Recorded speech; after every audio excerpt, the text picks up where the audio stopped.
All right, I'm going to get into a little bit of a longer video here to kind of explain and go into a little more detail about low back pain and some of the problems that you guys will see with low back pain and why it happens. So in an earlier video showing a technique to release muscles in the lower back here, I'm going to still have us get into those muscles, but I'm going to have us get into a different muscle, which is going to be the quadratus lumborum. So the quadratus lumborum sits on the lateral side of both sides of the lumbar spine.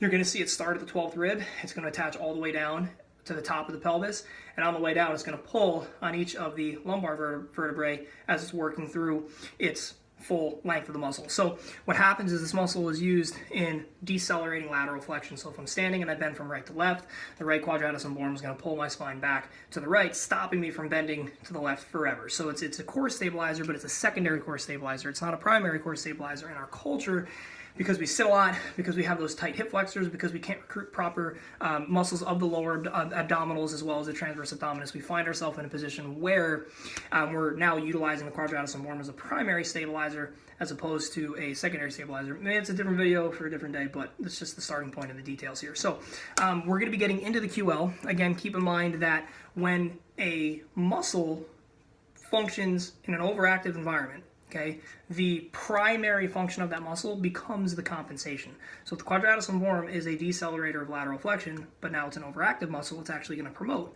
lateral flexion. Again, maybe another video for another day, but I just wanted to kind of put that out there before I got into this release technique. So again, working with the lacrosse ball here, a baseball or a tennis ball, softball, edge of a foam roller is going to be too big for this, so I do recommend you use something smaller. This is going to be pretty painful, probably better off using a tennis ball to start. Again, this is a wiffle ball. It's a little bit less dense than a lacrosse ball. I'm going to show you guys, bring the phone over here, bring the camera over here to show you guys what we're going to be focusing on. So we're going to be getting into a side lying position here, and I'm going to want to get the ball here just behind the ribs. So here's the ribs on my right side. I'm just going to move my thumb over just a little bit and then down just a little bit to place that wiffle ball to get into that QL. Now, if I'm laying flat on my back, I'm not going to expose this muscle. If I'm in a side lying position, this muscle will pop out almost immediately. So I'll pull on the shirt a little bit here so you guys can see where I have the wiffle ball, but this muscle pretty much pops out immediately the second I get into a side lying position here. Again, I'm not in front of the ribs. If I go in front of the ribs, they'll get into the obliques